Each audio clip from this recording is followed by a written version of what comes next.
자, 이번 시간은 감정평가 3방식으로 들어가도록 할게요. 자, 3방식이 굉장히 어렵습니다, 여러분들. 저도 감정평가를 강의하다 보니까 가장 어려운 게 3방식의 계산 문제입니다. 계산 문제가 이제 특히 기출문제가 나오는데 이 기출문제를 다 할 수는 없어요. 그래서 이제 나올 수 있는 것만 했는데 그 중에서도 제가 찍어드립니다. 그래서 기출문제에 대해서 이제 나올 수 있는 것을 이제 골라서 할 테니까 보시고요. 그 다음에 이제 우리가 보시게 되면은 3방식에 대해서는 우리가 내용들을 이제 요약 강의랑 접목시켜서 이제 보시고요.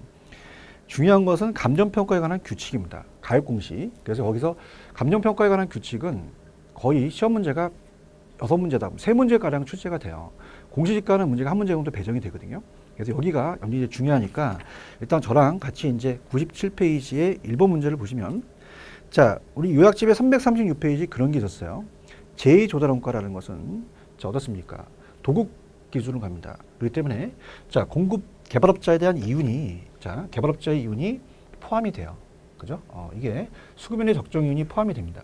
그럼 우리가 이 다음 자료를 활용해서 산정한 A 건물의 제곱미터당 제도원가는 자, A 건물의 10년 전에 4층이다. 그럼 10년 전이라는 자체는 시점이 다르다는 겁니다. 그러면 우리가 10년 전에 건축비 지수가 만약에 100이라고 하잖아요. 그럼 기준점이 135예요. 그럼 135 올리고 지금 100이라면 1.45배가 뛰었습니다. 그럼 우리가 이걸 계산을 해줘야 되거든요. 근데 중요한 것은 자, 필적 건설 비용에 직접 공사비, 간접 공사비랑 개발업 사업에 대한 우리가 그 수급인이 들어간다는 거. 그래서 이 어떻습니까? 일단 우리가 직접 공사비 2억 7천, 간접 공사비 3천, 그래서 3억인데 개발 사업자 이미 6천이라면 3억 6천이 포함이 돼야 돼요. 그럼 3억 6천만 원을 곱하기 1.35로 하십니다. 그죠? 그러면 3억 6천을 1억 1.3으로 하게 되면 4억 8,600만 원이 떨어지거든요. 600만 원. 자, 거기다가 자, 우리가 이제 제곱미터당이라는 자체는 대지 면적으로 보는 게 아니라 연면적으로 봐요. 그죠? 그러니까 1250으로 봐야 된다는 거죠. 1250으로 나눠버려요. 1250으로 나누게 되면 38만 8천 우리가 800원이 되겠죠. 제곱미터당 단가. 이게 이제 정답입니다. 그래서 이거는 별표를 한 2번 정도 쳐놓으십시오. 2번 쳤다는 것은 2번 떴다는 얘기거든요. 출제 빈도가 높습니다. 꼭 체크를 하시고요. 자, 그래서 이거는 정답이 자, 38만 8천 원이다. 그래서 1번이 정답이라는 거 꼭 기억을 하시고요. 그 다음에 이제 2번 문제는 제가 예전에 했었고, 자, 3번 문제로 갑니다. 3번은 이제 337페이지 요약집 337로 가시게 되면 어떻습니까? 우리가 감정평가에 관한 감가수정 방법에 건물의 내용연수에 대한 분류가 있어요. 그래서 내용연수를 따졌을 때 어떻습니까? 우리가 그 내용연수를 가지고 따져본다는 얘기죠. 건물에 대한 내용연수를 갖고 따졌을 때는 세 가지가 있어요. 우리가 이 내분간 산정률 이렇게 해서 했는데 상정률, 그래서 상액률 이렇게 해서 이제 우리가 보는데요. 자, 이 세 가지가 내용연수입니다. 근데 이 중에서 이자가 나왔다 그러면 무조건 상한기금법이에요. 그죠? 이렇게 찍어대면 됩니다. 그 정답은 2번이었고요. 제가 예전에 이제 말씀드렸던 부분이었었고, 그 다음에 이제 이게 원가 방식이라면 이제 비교 방식에서 이제 계산 문제가 어떻게 나올 것이냐 이제 우리가 보는데요. 자, 비교 방식은 일단은 교재가 346으로 가시면 사정보정이라는 게 있죠. 346으로 가보십시오. 346페이지에 우리가 그 요약으로 가시게 되면 사정보정이라는 게 나옵니다. 자, 항상 대상이 올라가고 사례가 내려가죠. 그래서 이 4번의 다음 사례 자료 중 우리가 이제 내용이 있는데요. 그 사정보정은 얼마인가 이렇게 나옵니다. 그래서 면적이 1000제곱미터인 1억에 구입하였다. 이는 인근의 표준적인 획지보다 고가를 매입한 것이 확인되었다. 그 표준적 획지에 대한 시장 가치가 8만 원이라면 조사된 게 없다. 조사되었다면 사정보정 가치는 어떻게 되느냐? 자, 갑니다. 자, 일단 사례부동산의 단위당 가격을 봅니다. 사례부동산의 단위당 가격을 보잖아요. 단위당 가격을 보게 되면 자, 우리가 요거는 1억에다가 자, 제곱미터당 단가를 봐야 되니까 우리가 1000제곱미터잖아요. 1000제곱미터를 나누는 거죠. 그럼 우리가 10만 원이 됩니다. 단가가. 그럼 우리가 10만 원에다가 제곱미터거든요.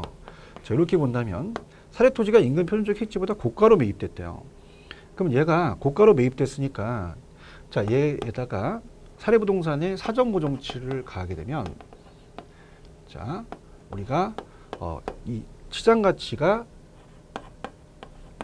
구하고 싶은 게 8만 원이 이제 됐다는 거죠.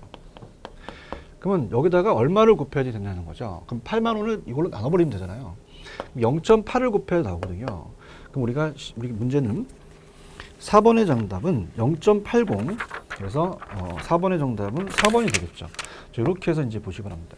자, 이거는 이제 유사한 문제가 이제 한 번, 두 번 정도 떴기 때문에 얘도 별표는 한 2개 정도 쳐놓으시고 요거는 한번 준비를 또 해 나가셔야 될 것 같습니다. 자, 그래서 우리가 그런 식으로 사전보정치는 이렇게 해서 0.8을 곱해서 되는데 0.8이라는 것은 이제 8만 원을 10만 원 나누기 해서 구했었다. 이렇게 해서 보시면 되고요. 자, 그 다음에 이제 자, 들어가겠습니다. 5번 문제입니다. 자, 5번 문제는 이제 요거는 별표를 하나만 치십시오. 자, 요 계산 방식은 딱 한 번 나왔는데 자, 우리가 이제 346페이지로 가시면 346 가시면 이제 아까 비교 방식이었었죠. 자, 비교 방식에 이제 우리가 지역 요인과 개별 요인이라는 게 있어요. 그렇다면 항상 우리가 대상이 올라간다고 얘기하잖아요. 그래서 평가 대상 부동산에 속한 지역과 사례 부동산에 속한 지역이 다음과 같은 격차를 보였다는 겁니다. 그 상승식으로 이제 곱한다는 것은 우리가 이제 곱하기로 이제 가거든요. 분수를 해서 지역 요인 비교치는 단 격차 내역은 사례 부동산에 속한 지역을 100으로 봅니다. 그럼 사례가 100이고 대상이 올라가죠. 비중치며 결과값은 소수점 넷째 자리까지 반올림하자. 자, 그렇다면은 우리가 기타 조건은 마이너스 2다. 자, 그럼 이렇게 갑니다. 자, 구한다면 지역 요인 비교치죠.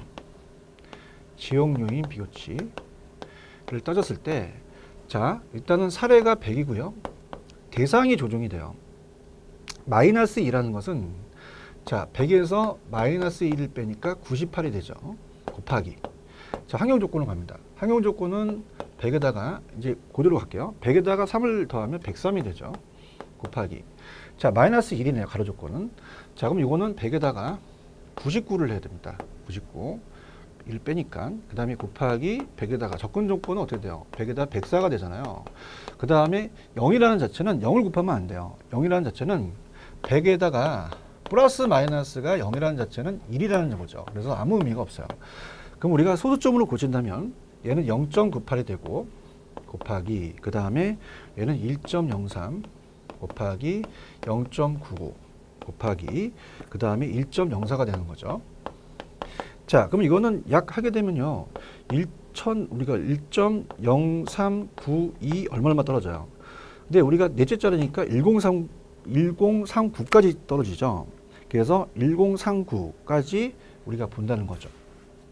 그래서 정답은 몇 번이 정답이냐면 1039, 1.039. 그래서 5번의 정답은 당연히 우리가 5번이 정답이다. 이렇게 보시는 거죠.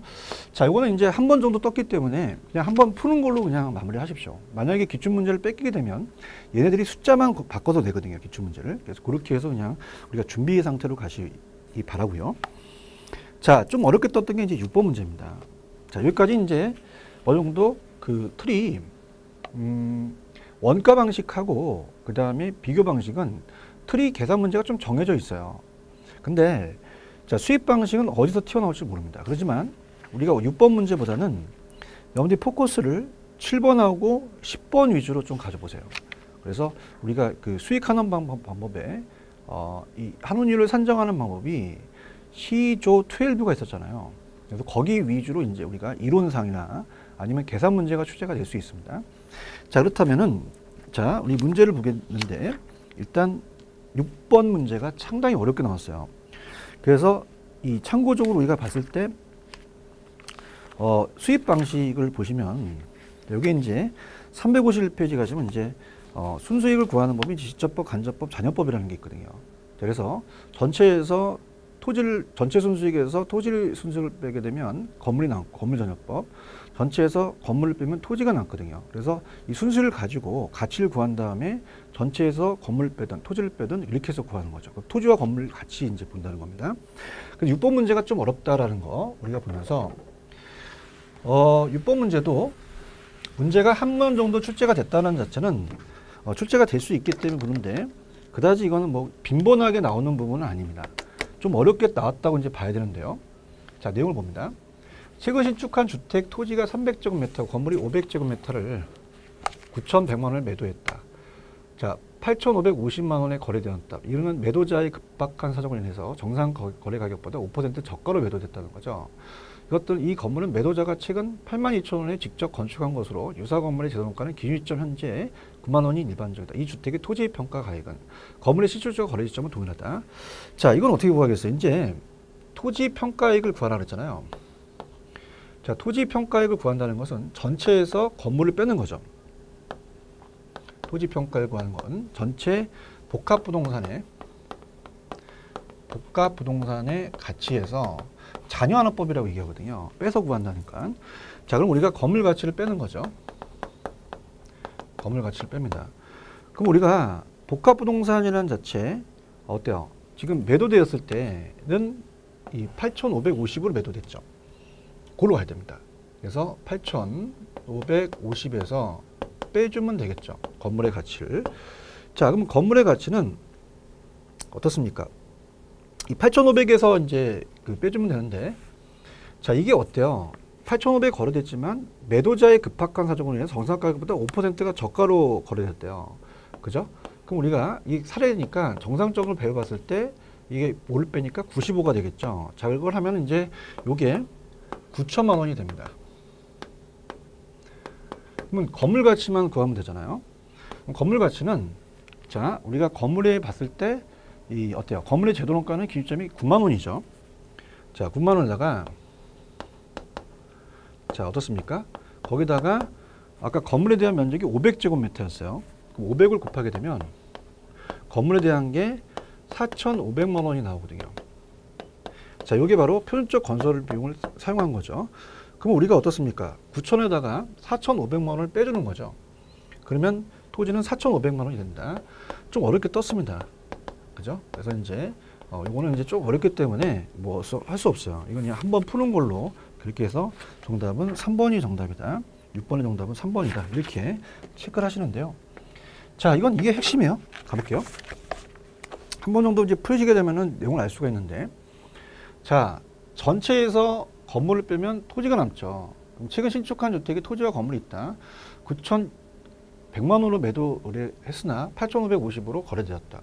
이런 매도자의 급박한 사정으로 정상적으로 5%가 저가라는 자체는, 자, 정상적으로 돌리게 되면은 9,000이 된다는 거죠. 그죠? 자, 그러면 어떻습니까? 자, 이걸 가지고 우리가 매도자가 최근 82,000에 직접 건축한 걸 유사한 건물의 제도원가는 기준점 현재 9만 원으로 간다면 우리가 어때요? 기준점으로 이제 우리가 어떻습니까? 가야 된다는 거죠. 신축시장 거래시장을 동일할 때 항상 기준점이라는 게 중요합니다. 그래서 이 기준점이 이제 핵심 포인트죠. 그럼 기준점으로 봤을 때 어떻습니까? 우리가 500을 곱하게 되면 4,500이 되니까 9,000에서 4,500을 빼면 4,500이 된다. 그렇게 해서 이제 어머니 보시면 되고요. 근데 포커스는 저는 여러분들 더 100페이지 가시면은 7번 문제와 101페이지에 10번 문제를 더 추천해 드려요. 그죠? 여기 이제 저 출제 빈도가 있습니다. 그래서 이 353으로 가시면 좀 어려웠었지만 한원율을 구하는 게 시조 12가 있었거든요. 그래서 지금 7번은 우리가 물리적 투자결합법으로 토지와 건물을 다르게 해서 환원율을 따진 거고요. 그 다음에 10번 문제는 부채감당법이에요. 부채 감당률을 근거로 해서 구한 거죠. 그래서 조금 이게 두 가지가 좀 어렵지만은 그래도 하나의 틀이 돼서 우리가 나올 가능성이 있다는 얘기죠. 자, 7번 문제입니다. 다음 조건 갑니다. 7번 가겠습니다. 자, 다음과 같은 조건에서 수익환원법에 의한 평가의 대상 부동산의 가치는 어떻게 되느냐. 자, 일단은 어떻게 돼요? 우리가 봤을 때 수익 가격이라는 자체는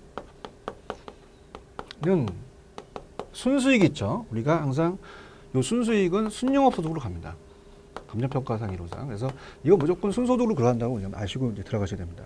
가공기 유용순까지 있었죠. 그 다음에 환원율로 나누잖아요.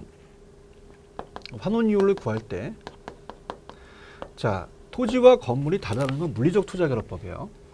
자, 특히 이제 유형순이라는 자체, 우리가 유효소득을 영업경비로 나누잖아요. 그럼 우리가 3,800입니다. 유효가. 근데 자, 영업경비가 800이에요. 딱 떨어지죠. 순소득이 3천만 원이 나옵니다. 그럼 환원율만 구하면 되는데, 자, 환원율은 뭐냐면 토지와 건물을 가중평균합니다. 이 물리적 투자결합법이거든요. 자, 토지는 상각이 안 되기 때문에 그냥 이 자체가 자본수익이 되고요. 건물은 상각이 되기 때문에 10%예요. 그럼 건물이 5%만큼 상각률이 더 있다는 얘기죠. 그럼 우리가 가중평균한다는 건 얘와 얘를 곱하고 얘와 얘를 곱하거든요. 얘가 0.6으로 이제 우리가 하나 소수점 고치게 되면 6%가 되고요. 그 다음에 얘가 0.4라고 한다는 것은 2%가 돼요. 그럼 합치면 8%가 되죠. 8%를 이제 계산하려면 소수점으로 0.08이거든요. 그럼 3천만 원을 0.08로 계산기를 두들기시면 돼요. 우리가 어떻습니까? 2번 3억 7천 우리가 500이 되겠습니다. 그래서 3억 7천 500. 정답은 7번의 정답은 우리가 2번이다. 그렇게 체크하시면 되고요. 그 다음 이제 8번 문제가 이거는 이제 조금 시험에는 한 번 뜨고 예전에는 나왔었는데 잘 출제가 되지 않아서 제가 그 요약집에는 다루질 않았던 문제인데요. 좀 어려운 문제로 출제가 됐었긴 한데, 자, 내용을 이제 한번 볼게요. 자, 이거는 이제 출제 빈도가 높지 않다라는 거기 때문에 제가 요약집에는 안 넣어놨습니다. 그러니까 요약집을 다 놓게 되면은 요약집 두께가 어마어마하게 높아지죠. 그래서 이제 출제 빈도가 빈도수가 높은 걸로 골랐기 때문에 이런 것들은 제가 좀 뺀 거죠. 그래서 여러분들이 양해하시고, 요약집은 없지만 내용으로 간다면 자본회수라는 게 있어요. 자, 우리가 자본회수를 해야 된다는 얘기거든요. 그래서 옳은 것을 모두 고르죠. 자, 자본회수 한다는 것은 이제 건물은 상각이 되기 때문에 상각률로 자본회수를 합니다. 그래서 우리가 직선법이라는 게 있어요. 직선법이라는 자체는 자, 위에 순소득이 감소된다는 가정하에서 상각률을 일정씩 빼내는 거거든요. 근데 우리가 이 평균 그 연금 환원법이라든지 그 다음에 감채기금 환원법이라는 것은 어떠한 복합 부동산에 재투자를 하는 거예요. 재투자하게 되면 이자가 발생을 하겠죠. 발생을 하면서 거기에 대해서 우리가 순소득은 일정한 상태에서 우리가 어떻습니까? 감채기금 기술을 가지고 환원을 하기 때문에 재투자하되 그 위에 있는 소득을 일정하다는 가정하에서 이 재투자한다는 겁니다.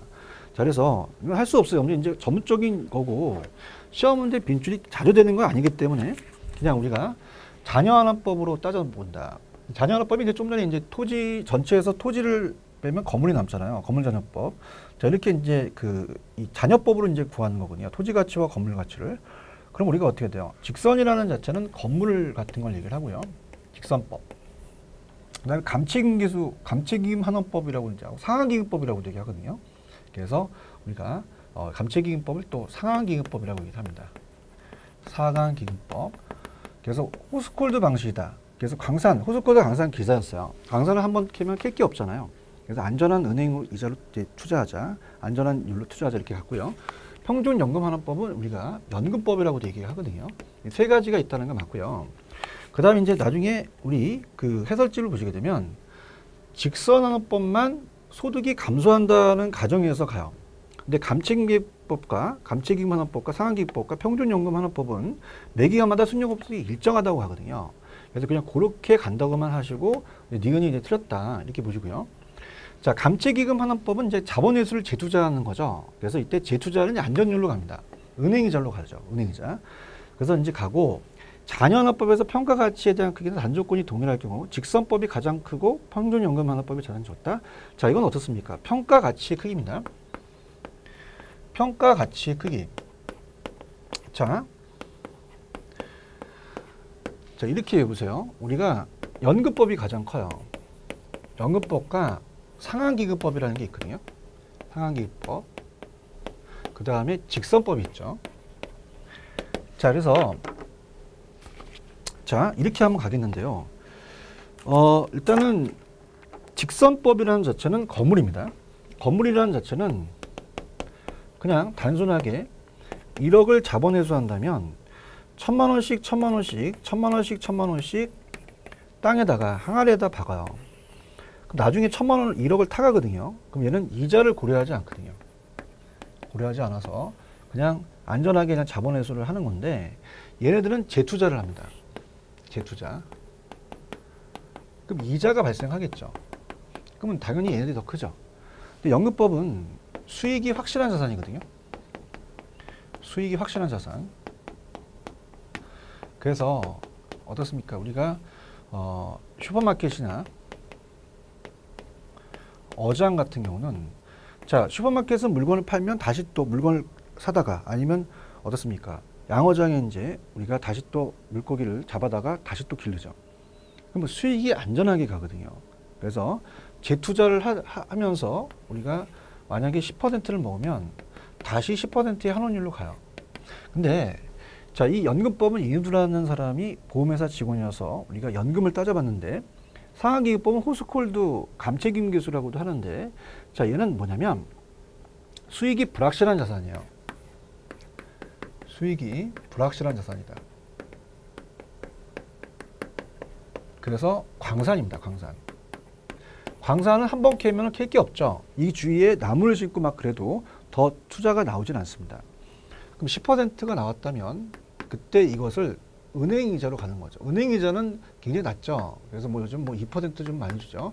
이게 안전율이에요. 그래서 여기서 아까 안전율이라는 자체가 은행이자거든요. 그러면 제일 큰 게 뭐다? 연금, 상환, 직선. 그러면 연금법이 제일 크죠. 평균연금법이 가장 크고 직선법이 가장 작다고 하셔야죠. 그래서 우리가 자 평가 가치를 크게 한다. 내가 나중에 돈을 많이 벌려면 연상들이 많이 돈을 많이 모아놨죠. 그래서 연상을 찍어라. 연상을 찍어서 선을 보자. 연상 찍선. 그래서 보통 예전에는 평균 연금 환원법이라고 하고 연금법이 나왔고요. 예전에는 감채기금 환원법이 아니라 상한기금법이 나왔어요. 자, 상한기금과 감채기금은 똑같은 얘기거든요. 그죠? 그래서 감채기금 개수, 상한기금 개수라고 얘기하거든요. 그래서 그렇게 해서 이제 보시면 자, 어때요? 우리가 니은하고 니을이 틀렸죠. 그러면 기억하고 디귿만 맞겠네요. 그래서 8번의 정답은 3번이 정답이다. 이렇게 이제 보시면 되죠. 3번. 그래서 우리가 기억, 우리가 어떻습니까? 디귿. 그죠? 그 다음에 이제 미음. 자, 미음까지 본다면 저당지분환원법이라는 게 있잖아요. 저당지분환원법은 이제 에르두법이에요. 저당 소득과 지분 소득을 환원해서 구하거든요. 그 매기간 순영업 소득을 해서 별도의 자본 회수를 하지 않습니다. 얘네들이 이제 우리가 요약집을 잠깐 가시면 조금 어려운 건데 제가 어디다 해놨냐? 페이지로 가시면은 교재 그 355페이지 가시면 할인현금 수지 분석법이라는 게 있어요. 그 전에 밑에 내려주시면 저당지분환원법이라는 게 있거든요. 그래서 얘네와 할인현금 수지 분석법은 보유기간 동안에 이제 처분을 통해서 투자를 자본 회수하기 때문에 별도로 자본 회수를 하지 않는다라는 얘기예요. 그래서 우리가 그런 식으로 이제 그냥 참고적으로 보시기 바랍니다. 그러면 정답은 우리가 어떻게 돼요? 지금 여기서 기억, 디귿, 미음이 맞죠. 그래서 3번이 정답이다. 그래서 8번의 정답은 3번이다. 그렇게 하시기 바랍니다. 할 수 없어요. 이거는 이제 한 번 뜨고 22회 때 떴고 27회까지 한 번도 안 나왔거든요. 그래서 이거는 뭐 가끔 가다가 나오는 문제니까 여러분들이 자체적으로 이거는 뭐 빈번하지 않습니다. 그래서 여러분이 감정평가를 하는 게 아니기 때문에 세부적으로 나갈 수가 없어요. 왜냐하면 6과목을 다 공부하거든요. 제가 지금 신림동에서 감정평가사를 강의하고 있는데 거기서 강의를 듣는 사람들은 하루 종일 평가만 해요. 그러면 평가가 머릿속에 들기 때문에 연결이 됩니다. 근데 여러분들은 어떻게 돼요? 감정평가는 저 하나에서 배우시잖아요. 그렇다면 여러분들은 이런 데보다도 포커스를 제가 이따가 이제 감정평가에 관한 규칙, 그래서 3방식에도 3방식, 6방법도 7방법이라고 하죠. 토지는 공시지가계주법이니까. 거기에 대해서 그 산식이라든지 정의라든지 이런 거에서 점수를 좀 따셔야 됩니다. 그래서 여기까지 이제 들어가게 되면 우리가 어떻습니까? 자체적으로 여러분들이 고민을 하셔야 되고 여기에 투자를 많이 하는데 빈번하게 투자가 안 된다라고 한다면 여러분들이 어떻습니까? 가감하게 이제 버릴 건 좀 버리셔야 되니까 이렇게 이제 본다. 이렇게 보고요. 자, 그 다음에 이제 9번 문제입니다. 자, 9번 문제도 이제 별표는 하나 정도만 쳐놓으시는데요. 자, 부동산 가치를 이제 구하라고 얘기를 합니다. 자, 그래서 여기서 여러분들한테 전달하고 싶은 건 뭐냐면, 자, 부동산의 가치가 여러 가지 평가 기법이 있어요. 그래서 이제 여기서 이제 본다는 것은 우리가 매년 우리 건물에서 순소득이 생깁니다. 순소득. 자, 그것이 이제 매년 받게 되면은 그 매년 받는 거에 대한 가치만 따지고요. 그 다음, 내가 이것을 5년 후에 복귀 가치가 있어요. 그래서 복귀했을 때 가치를 가지고 따진다는 거죠. 그러니까 단순하게 얘기한다면, 내가 만약에 5년 후에 얼마를 판다. 그 5년 후에 파는 가치는 그때 가치예요. 그때 가치는 항상 화폐 가치가, 미래 가치가 커지겠죠. 그럼 그걸 나가 지금 현재로 땡겨온다면 이 부동산 가치는 얼마일까? 라는 거죠. 그 다음에 단순하게 내가 처분만 하는 것이 아니라 어떻습니까? 그 중간중간에 순용업 소득이 있을 것이다. 그 순용업 소득을 가지고 또 따져본다는 거죠. 그렇게 보시면 되는데 이것도 그렇게 빈번하게 출제되는 부분은 아니에요. 그래서 나중에 해설을 보시게 되면 9번 문제는 간단하게 이렇습니다. 자, 우리가 부동산의 가치라고 한다는 것은, 자, 부동산의 가치는, 자, 매번 나오는 게 순용업 소득이 임대료예요. 순용업 소득이 나온다면, 자, 이걸 매년 받을 거 아니냐. 그죠? 그럼 매년 받는 거를 내가 지금 현재의 가치로 구한다면 5년간의 연금의 현가계수라는 게 있어요. 그죠? 5년 연금의 현가. 자, 연금의 현가를 그냥 연연이라고 하겠습니다. 연금의 현가계수. 그러면 5년에 대한 연금의 현가계수를 이제 곱하면 되죠. 자, 그게 이제 4점이네요. 4점이다. 그래서 이렇게 해서 이제 우리가 곱하면 되고요. 그래서 4.1을 이제 곱하면은 나오죠. 그래서 이렇게 해서 4.1을 이제 곱해서 부동산 가치를 따지고, 그 다음에 어떻습니까? 자체적으로 그 5년 후에 복귀 가치에다가 5년 후에 일시불의 현가계수를 곱하는 거죠. 5년 후에 내가 복귀 가치라는 것은 나한테 들어오는 돈이죠. 그죠? 그래서 이걸 가지고 5년에, 자, 이건 한 번 받으니까 일시불이잖아요. 그래서 5년에 1년으로 땡겨야죠. 1년. 그래서 일시불의 현가계수 0.75라고 돼 있죠. 1년.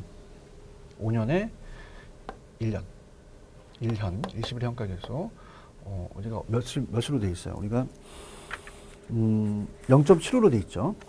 자, 그러면 이제 우리가 이렇게 한다는 걸 가지고 한번 구해볼게요. 자, 순소득을 구합니다. 가공기 유용순이죠. 가공기 유영순. 자, 그러면 가능소득을 갑니다. 가능총소득이죠. 자, 원룸이 어떻게 돼요? 우리가 20개실에 60만 원이잖아요. 곱하죠. 그러면 1200만 원이 되겠죠.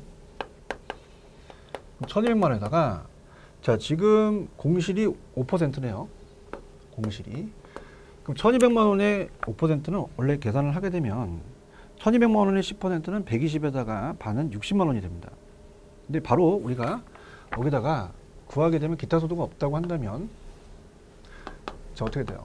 여기다 바로 0.095를 곱해도 되죠. 그럼 유효가 이제 나오겠죠. 그죠? 그래서 이제 여기는 공실이 60만 원이니까 빼게 되면은 어떻게 됩니까? 1140만 원이 되죠. 유효소득이. 영업경비를 빼죠. 1140만 원. 1140만 원. 자, 근데 우리가 영업경비에 대한 항목이 포함되는 게 있고 포함되지 않는 게 있죠. 본부감소라고 하시잖아요. 공실 및 불량물체는 들어가지 않습니다. 그래서 공실 및 불량물체는 들어가지 않으니까 빼고요. 그 다음에 재산세는 보유가세니까 들어가요. 그 다음에 감정평가에서 이제 특히 제 요약집에 가시게 되면 페이지 350페이지로 가볼까요? 352페이지 가시면 영업경비에 포함되지 않는 거, 공부감소, 공실 및 대손충당금, 투자론에서 부채서비스세, 감가상각, 건물의 감가입니다. 그 다음에 소득세가 안 들어가는데 자본이세도 안 들어가면 양도소득세니까 취득세등록세도 안 들어가죠. 근데 개인적인 업무비도 안 들어간다는 얘기예요. 개인적 업무비도 안 들어가고 소유자의 봉급과 인출금 계정도 안 들어가죠. 이거 빼라는 거죠. 그러면은 우리가 들어간다는 것은 재산세, 수선비, 관리비잖아요. 그래서 이 20만 원, 60 합이 140만 원이잖아. 그럼 우리가 140만 원을 뺀다는 얘기는요, 짜투리를 없애서 1000만 원을 만들어 준 거죠. 계산을 편하게 하기 위해서. 그럼 요걸 곱하게 되면 4,200만 원이 됩니다. 그죠? 4,200. 자, 여기다가 우리가 이제 이 5년 후에 복귀 가치가 얼마예요? 8억이죠. 8억입니다. 그럼 5년 후에 이제 복귀 가치가 이제 어떻습니까? 8억이니까 그걸 갖고 이제 따진다는 거죠. 그죠? 그래서 이제 복귀 가치가 5년 후에 복귀 가치. 자, 넘길게요. 5년 후에 복귀 가치가 8억이죠. 5년의 연금 평가 계수가 4점이고 일시불 평가가 0.75다. 그러면 8억에다가 0.75를 곱하면 된다는 거죠. 그럼 우리가 6억이 된다는 거예요. 그럼 6억 4,200만 원이 정답이죠. 그래서 6억 4,200. 그래서 정답은 우리가 9번의 정답은 3번이 정답이다. 이렇게 정답이 됩니다. 자, 이것 또한 문제는 우리가 어때요? 그냥 별표 표시 하나만 좀 해놓으시기 바랍니다. 자, 하나만 해주고요. 근데 10번 문제는 좀 별표를 2개 정도 쳐놓으세요. 자, 이게 이제 353페이지 가시면 C조 2 넘기시면 L9의 부채 감당법이거든요. 부채 감당법은 이제 부채 감당률, 게테리라는 이제 은행 직원이 얘기한 거죠. 은행 입장에서 가니까 부채를 감당하는 능력을 근거로 해야 되지 않니? 그래서 부채 감당률을 근거로 제가 저부대라고 했어요. 저는 저당상수, 부채 감당법이니까 부채 감당률, 그 다음에 대부 비율이라는 거죠. 그래서 이건 좀 약간, 저희가 만약에 출제원이라면 친절했다면 부채 감당률로 구하라 이렇게 나올 수가 있어요. 그죠? 부채 감당법으로. 근데 그런 얘기가 안 나왔기 때문에 조금 우리가 힘들었던 거죠. 그래서 우리가 좀 힘들었는데 들어갑니다. 자, 우리가 이 문제요. 10번 문제. 근데 이제 이거를 부채 감당률, 환원율을 산정하는 건데, 자, 환원율이라는 자체는, 자, 어때요? 환원율 자체는 그냥 환원율 자체만 구하면 돼요. 그죠? 우리가 수익가액을 환원율로 나누게 되면 부동산 가치가 되죠. 수익가액이라는 자체는 우리가 수익환원법이라는 것은 순수익을 어떻습니까? 가액으로 환원해달라. 수익환원법으로 가액을 구하거든요. 근데 이건 그 자체의 환원율을 구하니까 오히려 쉬운 법이다 이렇게 보시면 됩니다. 그러면 여기서 우리가 여러분들이 부채 감당법이라는 것도 좀 주어졌으면 어떻을까라는데 그건 안 주어졌어요. 그럼 순소득을 우리가 순투부라고 하잖아요. 보통 부채 감당률은 순소득을 부채 서비스로 나누죠. 그럼 이걸 두 가지를 내줬다는 것은 니네들이 부채 감당률을 알고 있지 않니? 응? 이게 부채 감당률이죠. 부채 감당률은 항상 1보다 커야 되니까 1보다 크게 나오겠죠. 그럼 우리가 3,000에다가 1,500을 나누니까 2가 되죠. 그러면 이게 부채 감당률이라는 걸 알고 있다면 저부대, 저당상수를 찾아봐라. 이게 있어요. 그 다음에 대부비율을 찾아봐라. 이게 있어요. 그럼 이건 부채 감당법에 대해서 환원율을 구하는 거니까 알아서 해라. 이렇게 된 거죠. 좀 어려웠습니다. 그죠? 이런 문제가 이제 예기치 못했던 문제죠. 근데 만약에 기출 문제가 똑같이 출제가 된 적도 계속 있었거든요.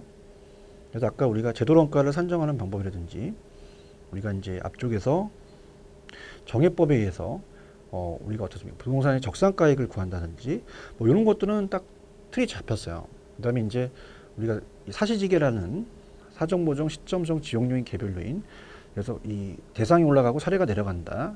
사정보정을 취한다는 것도 어느 정도 틀이 잡혔고 근데 수익환원법은 약간 틀이 안 잡혔습니다. 그래서 우리가 이 수익환원법은 수익가액은 순수익을 환원율 나누고 환원율 자체는 또 위를 우리가 민나라고 하죠. 그래서 순수익을 또 가격으로 나눌 수도 있거든요. 근데 이건 자체적으로 환원율을 구하는 거기 때문에 부채 감당법입니다. 부채 감당법. 그래서 우리가 어떻습니까? 우리가 빚을 이제 받으려면 저 익숙한 저부대에 가서 어떻습니까? 저부대에 가갖고 돈을 달라고 하죠. 그럼 그것이 이제 저당상수. 저당상수는 이제 은행 입장에서 부채 감당법은 이제 대출자 입장에서 가는 거거든요. 부채는 남의 거니까. 그렇다면 저당상수라는 자체는 이제 원리금 산정할 때 쓰니까 이걸 또 사용하고 부채 감당법이니까 부채 감당률이 오겠죠. 부채 감당률. 그 다음에 대부 비율이 있죠. 그러니까 공부를 좀 하신 분들은 찾아낼 수가 있는데 이걸 찾는다는 자체는 그 부채 감당법이라는 걸 알아야 되니까 산정이 어렵다는 겁니다. 그 부채 감당률은 제가 3,000원을 1,500원으로 나누게 되면은 2라고 했죠. 자, 부채 감당률이 2입니다. 저당상수가 몇 점 몇이에요? 0.177이고요. 그 다음에 우리가 이 대부 비율이 40%니까 0.4거든요. 일단 소수점으로 먼저 고치셔야 됩니다. 자, 이걸 이제 곱해보면은 0.1416이 떨어져요. 자, 지금 환원 이율을 구하라고 했으니까 14.16이 정답이죠. 14.16. 환원 이율을 정하라고 퍼센트로 했으니까 그 퍼센트의 단위를 안 줘도 됩니다. 그럼 우리가 14.16이 이제 우리가 정답이 됩니다. 그래서 우리가 여기 정답은 10번의 정답은 3번이라고 돼 있죠. 그래서 14.16이다. 자, 이렇게 해서 정리해 두시기 바랍니다. 자, 상당히 어려웠습니다. 계산 문제들. 근데 이제 계산 이외에는 우리가 이제 강력하게 이제 추천하는데 10에서부터는 100%를 3개 쳐놓으시기 바랍니다. 자, 왜 그러냐면 자, 이것들은요 빈번하게 출제가 돼요. 왜냐하면 계산 방식은 우리가 어떻습니까? 어느 정도 이제 틀에 잡혀가지고 시험에 출제되는 부분이 있는데 만약에 주관적으로 내는 경우는 굉장히 어렵거든요. 그래서 제가 이제 출제원들 분하고 거의 이제 같은 박사학위를 받으신 분도 계시고 다른 교수님도 계신데 보통은 이제 당부를 합니다. 주관적으로 내게 되면 상당히 난이도가 높아져요. 근데 출제 문제를 똑같이 내지 않고 출제 문제에 맞춰서 간다면 어느 정도 난이도에 대한 실패는 안 하거든요. 그 다음에 이제 우리가 이 3방식 6방법이라는 자체, 감정평가에 관한 규칙에 정의가 있어요. 그래서 이 정의에 대해서 가로치기 나온다는 자체는 무조건 여러분들이 가져가셔야 돼요. 그래서 제가 항상 3방식에 대해서 원가법, 거래사례비법, 수익하나법이라는 수익 가액을 구하는 게 3가지가 있었잖아요. 그래서 이걸 여러분들이 충분히 마스터를 하셔야 됩니다. 그러니까 우리가 계산은 어느 정도 안 돼도 우리가 항상 개론이라는 게 왜 그렇습니까? 이론 자체입니다. 그러다 보니까 이론을 달아야 되고 특히 계산은 저희밖에 없잖아요. 근데 보통 법이라는 자체, 이것도 각 감정평가에 관한 규칙에 나와 있는 거거든요. 그 때문에 계속 반복을 하시다 보면 그만큼 노력이 필요한 거죠. 자, 원가법. 그래서 이제 이건 가액을 산정하는 거예요. 가액. 그래서 우리가 원수거. 자, 그래서 이제 어머니 집이 딱 있다. 그럼 이제 사이가 안 좋아요. 근데 이제 막 남편 명의로 돼 있을 수 있고 부인 명의로 돼 있잖아요. 그러면 이제 막 그렇죠. 명의가 자기 거로 돼 있다고 막 뻐기시잖아요. 이 원수거다. 자기 부동산은 원수거 가액입니다. 그죠? 부동산 가격을 자기가 이제 소유하고 있으니까. 그럼 우리가 원가법이라는 건 뭐예요? 가액이거든요. 그러니까 이거는 이제 가액이라는 자체가 중요해요. 임료라고 하면 안 됩니다. 대상물건의 제도원가라는 게 중요하죠. 그럼 여기는 원가 방식이니까 감가 되겠죠. 감가 수정이라는 게 들어가야 됩니다. 수정을 해서 대상물건의 가액을 산정하는 감정평가다. 자, 임대사례와 거래사례가 있는데 거래사례는 가격이고 임대사례는 임료잖아요. 그럼 사시직이라는 걸 생각해 보셔야죠. 그죠? 그래서 우리가 아까 사정보정치라는 걸 계산했었잖아요. 그 사정보정이 들어가겠죠. 시점 수정 같이 그래서 사시직에. 근데 지용요인과 개별요인으로 우리가 나오진 않았습니다. 우리가 감정평가에 관한 규칙의 정의는 가치 형성으로 나와요. 가치 형성 요인이 지역적 개별적 요인이 있거든요. 이렇게 이제 표현된다는 거 꼭 알아가시고요. 그다음에 수익환원법은 가액이에요. 그래서 제가 순수익을 환원율로 순수익을 가액으로 환원해달라는 거죠. 그러면 장래 산출할 거로 기대되는 장래라는 게 또 중요합니다. 우리가 장래를 과거라고 나왔어요. 과거에 대한 수익이 아니라 장래 순수익을 갖고 따지는 거죠. 순수익을 환원한다는 얘기를 써요. 그러니까 순수익을 환원한다는 얘기는 그 매년 똑같다는 금액을 그냥 환원율 하나로 나눠버리면은 이제 어떻습니까? 이건 이론상인데 일단 그 하나로 나누게 되면 전체적인 게 된다 이렇게 가요. 그죠? 그래서 이제 우리가 좀 공부하신 분들은 이제 무한급수라 해서 계속 가는 그런 것 때문에 가액이 생긴다는 건데 참고하시고요. 자, 현금흐름이라는 자체는 뭐냐면 매년 틀려요. 매년 틀리는 소득은 할인한다 그러거든요. 그래서 환원하거나 할인이라는 게 들어갔어야 되죠. 조금만 노력을 하시면 이건 점수를 땁니다. 그래서 다시 말씀드리지만 아까 좀 전에 풀었던 계산 문제에 치중을 하시는 것보다 이쪽으로 좀 치중하시는 게 낫지 않을까. 그죠? 왜냐하면 계산 문제는 평가사 공부하시는 게 아니기 때문에 암만 강사가 강의를 잘해도 여러분 시험장 가서 잘 안 됩니다. 동감하시잖아요. 그럼 여기서 점수를 따셔야죠. 그래서 이제 기억은 감가수정, 니은 사정보정, 그 다음에 디귿은 뭐예요? 우리가 할인한다. 이렇게 해서 가서 써야죠. 자, 그렇게 이제 보시면 되고요. 그래서 정답은 자, 11번의 정답은 1번이다. 자, 이렇게 해서 보시고요. 자, 12번은 이제 계산 문제입니다. 작년에 떴는데 시상가액을 조정한다는 자체만 나왔지 계산 문제는 안 나왔거든요. 근데 그렇게 어렵진 않았어요. 예전에 유학집에서 제가 한번 해드렸는데, 자, 우리가 12번을 갈게요. 자, 요건 이제 정답은 1번이 정답이죠. 자, 12번을 가시면, 자, 다음 자료를 활용해서 시상가액 조정이고요. 시상은 임시로 계산된 가액의 조정입니다. 그럼 각각 우리가 얘네들이 어떤 방식인지 찾아내셔서 가중평균 곱하면 돼요. 찾는 게 조금 어려웠죠. 자, 그럼 어떻습니까? 우리가 거래 사례라는 자체는 거래 사례를 비교하거든요. 그럼 얘는 어디와 맞물려야 되냐면 비교 방식과 곱하셔야 돼요. 그 다음에 조성 비용이라는 건 뭐예요? 자, 조성하는데 비용이 들어가잖아요. 그럼 우리가 이 비용이라는 단어만 봐도 아, 이건 원가구나 라는 걸 갔어야죠. 얘와 얘가 곱해지겠죠. 그 다음에 임대료를 통해서 시상가를 구한다. 자, 우리가 임대료를 가지고 순소득을 가액으로 구하는 게 수익환원법이잖아요. 그럼 얘는 어디랑 얘랑 이제 구성이 맞아야 되는 거죠. 그럼 1.1을 20%로 하게 되면 우리가 어떻게 돼요? 1.1을 우리가 어때요? 우리가 거래 사례니까 50%죠. 얘랑 얘랑. 그럼 1.1을 50%로 우리가 곱하면 0.65이 떨어져요. 6천이죠. 그 다음에 1.1과 20%죠. 우리가 0.2니까 0.2억이 떨어집니다. 그 다음에 1억하고 30%니까 0.3이잖아요. 0.3억이죠. 3천이라는 뜻이에요. 그죠? 그럼 우리가 어떻습니까? 이걸 합치게 되면은 1.12억이 떨어지거든요. 어차피 뭐 우리가 지금 하는 거는 억원 단위로 가니까 그냥 소수점으로 가서 더해주면 돼요. 그러니까 1.12억이라는 자체는 1억 1,200만 원이라는 뜻이거든요. 그렇게 그래서 해석하시면 됩니다. 그럼 우리가 어떻게 돼요? 1.12억을 찾으시면 4번이 정답이죠. 4번. 그래서 1.12억이다. 그래서 우리가 12번의 정답은 4번이 정답이다. 이렇게 가시면 되죠.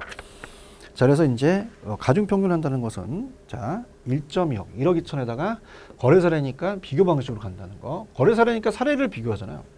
그래서 0.6억이 되고 그 다음에 조성 비용. 아, 비용이구나. 자, 비용이라는 건 내가 건물을 질 때 원가가 들어가겠구나. 그럼 1.1억에다가 0.1 하니까 0.22억이 나오고, 자, 임대료를 받아서 내가 수익이 발생하겠지. 그럼 임대료를 통해서 가는 것은 수익 방식이구나. 30%니까 0.3이니까 0.3억이 된다. 0.6, 0.22억, 0.3을 더하게 되면은 우리가 1.1억이 되니까 1억 1,200만 원이 되는데 억 원으로 나왔으니까 1.1억이 된다. 그래서 억 원으로 나오게 되면 보통 이제 곱하게 되면은 앞에 숫자를 그냥 곱하고 나중에 하게 되면 억 단위로 가거든요. 이런 식으로 이제 가면은 1.1억, 1억 1,200만 원 이런 식으로 이제 된다는 거 꼭 기억하시고요. 자, 그래서 그런 식으로 우리가 봤어요. 보셨고요. 자, 우리가 13번을 가기 전에 13번은 또 이제 거기에 대한 산식이잖아요. 산식이니까 이건 제가 이제 다음 시간에 좀 해드리도록 하고요. 해드리도록 하고 우리가 지금까지 문제 봤던 문제를 조금 검토를 한번 해봅니다. 자, 앞에서 봤을 때 우리가 처음 봤을 때 이제 문제가 여기서부터 시작을 했죠. 여기서부터. 그래서 이 문제는 이제 조금 이 제도론가를 구하는 것은 제가 추천해 드립니다. 2번 정도 출제가 됐고요. 그 다음에 조금 추천해 드릴 만한 거는 요거. 자, 우리가 내용정수정 이자를 구하는 게 상한기금이고 정액은 일정액씩 정액, 일정률 정률이다. 요거 좀 체크하시고요. 자, 그 다음에 요 4번 문제도 제가 한 2개 정도 치라를 했죠. 다른 것들은 뭐 이렇게 빈번하게 출제되는 부분은 아닌데 이런 거 7번 같은 경우는 이제 이 물리적 투자결합법이니까 충분히 또 나올 수가 있겠고, 또 우리가 부채감납법 체크하라 그랬죠. 부채감납법 요거 부채감납법 저부대. 그래서 그렇게 체크하시고요. 그 다음에 지금 봤던 요거는 제가 점수를 따는 부분이니까 꼭 염두에 정리를 하시라 그랬잖아요. 체크하시고, 그 다음에 시상가액은 뭐 한 번 정도 작년에 나왔기 때문에 나온다면 비슷하게 나와요. 그래서 이것도 좀 한번 보시기를 바라고요. 그 다음에 이제 요 적산법이라는 이런 것들이 이제 산식이라는 게 중요합니다. 그래서 여기도 이제 점수를 따시게 됩니다. 여기도 포커스를 맞춰서 공부를 하셔야 돼요. 그래서 이것도 이제 시간을 걸리니까 좀 쉬었다 가는데 여기도 별표를 미리 3개 쳐놓으세요. 그러니까 우리가 아까 봤던 정의하고 산식이라는 자체가 굉장히 중요하거든요. 그러니까 정의하고 산식하고 장단점이라는 자체를 우리가 기본적으로 베이스를 깔고 해야 됩니다. 그래서 여기가 중요하니까 여기는 좀 제가 쉬었다 갈 겁니다. 그래서 여기에 대한 거를 제가 다음 시간에 하도록 하죠. 좀 쉬었다 가겠습니다.